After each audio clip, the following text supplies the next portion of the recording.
আচ্ছা, তুমি কি জানো তোমার সবচেয়ে বড় শত্রু কিন্তু বাইরে নেই, তা রয়েছে তোমার মনের ভেতরে। আর সেটা হলো তোমার নিজের মন আর তোমার নিজের মাথা। একটা তোমাকে টেনে নিচে নামাতে চায় আর একটা তোমাকে বাঁচাতে চায়। কিন্তু এখানে সমস্যা হলো বাস্তবে তুমি কারটা শুনছো সেটা তুমি নিজেই বুঝতে পারছো না।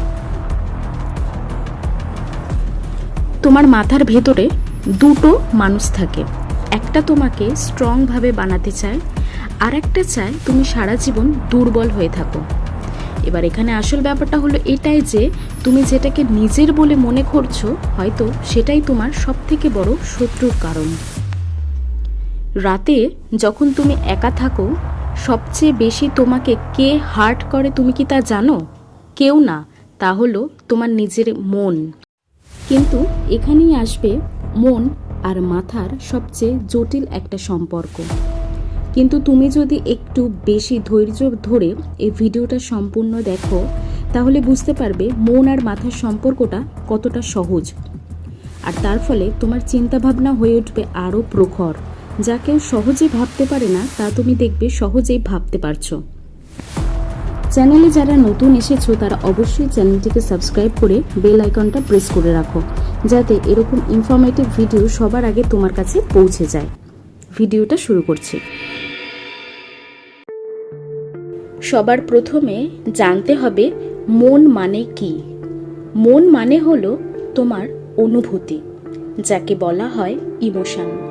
এই মনের কাজকে এই মন ভয় পায়, ভালোবাসে, আবার কান্না হয়ে বেরিয়েও আসে।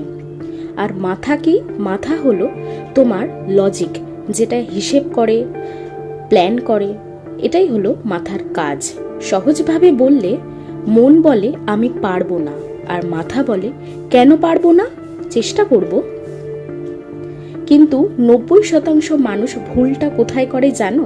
তারা মনের কথা শোনে, মাথার কথা একদমই শোনে না। আসলে মন তোমার মধ্যে জটিলতার তৈরি করে। যেমন যখন তুমি নতুন কিছু শুরু করতে চাও তখন মন বলে না থাক, এটাতে রিস্ক আছে, দরকার নেই। আর যখন তুমি কাউকে হারিয়ে ফেলো তখন তোমাকে মন বারবার এটাই বলে তুমি ভেতরে শেষ হয়ে গেছো। যখন তুমি ব্যর্থ হয়ে যাও মন তোমাকে এটাই বলে যে তুমি ইউজলেস। কিন্তু এগুলো কিন্তু একদমই সত্যি না, এগুলো হলো তোমার মনের তৈরি ইলিউশন। মন সবসময় আসলে সেফ থাকতে চায়, কোনো গ্রোথ চায় না, তার জন্যই রিস্ক নিতে বারবার ভয় পায়। আর তাই মন তোমাকে আটকে রাখে, তোমাকে এগোতে দেয় না। আর মাথা হলো ইমোশন বোঝে না, মাথা শুধু বোঝে রেজাল্ট। মাথা বলে ফেলিওর মানে কিছু শেখা, আর পেইন মানে প্রোগ্রেস। তুমি যদি মাথা দিয়ে ডিসিশন নাও তাহলে তুমি একজন স্ট্রং মানুষ হবে। কিন্তু একটা সত্যি কথা হলো মাথা দিয়ে চলা খুব কঠিন, কারণ এতে ইমোশন একেবারেই মারা যায়। কিন্তু তুমি কি জানো প্রত্যেক দিন মাথা আর মন তোমার শরীরের ভেতর একটা যুদ্ধ বাঁধিয়ে রেখেছে। যেমন সকালে উঠতে গেলে মন সবসময় বলে আর একটু ঘুমিয়ে পড়ার কথা, কিন্তু মাথা বলে উঠে পড়ো, কাজ আছে। সেরকমভাবে কোনো কিছু করার আগে মন তোমাকে একটাই সিগন্যাল দেবে, আজ থাক, কাল হবে। কিন্তু মাথা বলে কাল নয়, আজই হবে। এখন তুমি কার কথা শুনবে সেভাবেই কিন্তু তোমার জীবনটা এগিয়ে যাবে। তুমি যদি একজন স্ট্রং মানুষ হতে চাও তাহলে অবশ্যই তোমাকে তোমার মাথার গুরুত্ব দিতে হবে, মনের গুরুত্বের চেয়ে অধিকাংশে বেশি। কারণ পৃথিবীর সবচেয়ে ডেঞ্জারাস মানুষ কে হয় জানো? যে নিজের মনকে কন্ট্রোল করতে পারে। কারণ সে ইমোশনে ভেসে যায় না, সে ডিসিশন নেয় সর্বদা তার মাথা দিয়ে। এই মানুষেরা সহজে ভেঙে যায় না, কাউকে ভয় পায় না, নিজের লক্ষ্য ছাড়া তারা কোনো দিকেই তাকায় না।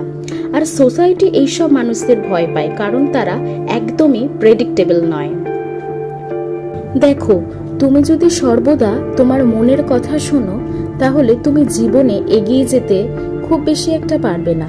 কিন্তু তুমি যদি মাথার কথা শুনে তোমার জীবনের ঠিক ডিসিশনগুলো নিতে শেখো তাহলে দেখবে তুমি খুব সুন্দরভাবে সাকসেসফুল হয়ে গেছো। মন আর মাথার সম্পর্কটা অতটাও জটিল নয় যতটা আমরা ভেবে ফেলি। মন আর মাথার সম্পর্কটা ভীষণ সহজ।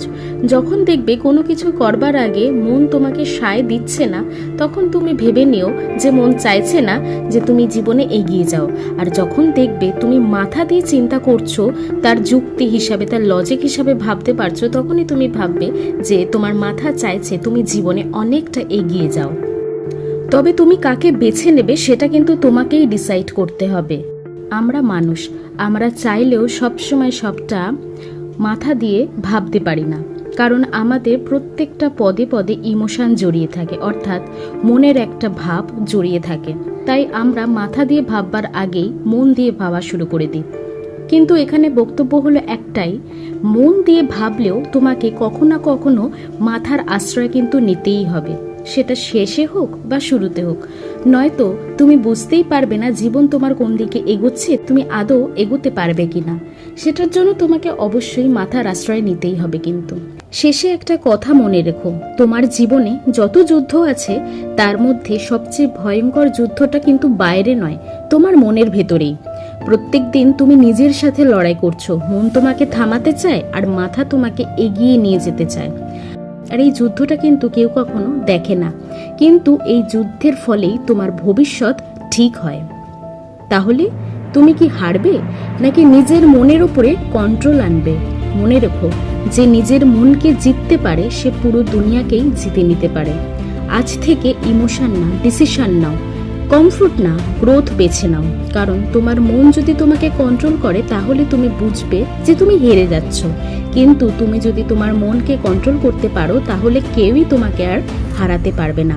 এবার চয়েস তোমার, তুমি কি নিজের দাস হয়ে থাকবে নাকি নিজের মাস্টার নিজেই হবে।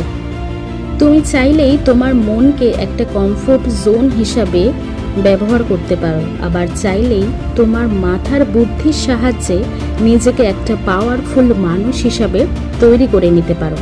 কি করবে তা কমেন্টে অবশ্যই জানাও। আর ভিডিওটা ভালো লাগলে লাইক করতে কিন্তু ভুলে যেও না।